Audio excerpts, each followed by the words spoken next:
Pulezidenti Museveni era ategeezezza nti ne bamusiga nsimbi beeyongedde olw'embeera ennungi eri mu ggwanga. Because of this, investors willing to bring their money and invest here have increased.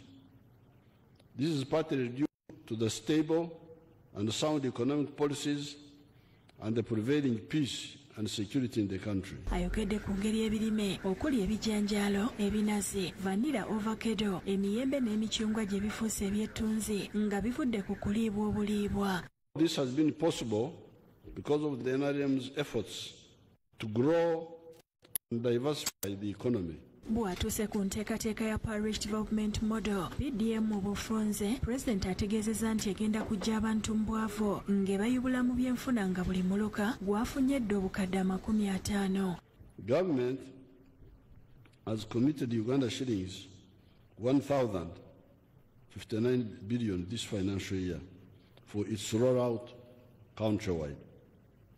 So far, parishes which established circles have received Uganda shillings 50 million each, benefiting 906 circles and more than 21,000 individual beneficiaries. Agambye nti mu kiseera kino bannayuganda 39 ku buli 100 abakyasigalidde emabega bajja kusobola okusitula embeera zaabwe nga beeyambisa enkola eno. The State House Anti-Corruption Unit has arrested a number of culprits in the Acholi zone, where I started my up-country inspection trips, and I'm coming to all the other zones.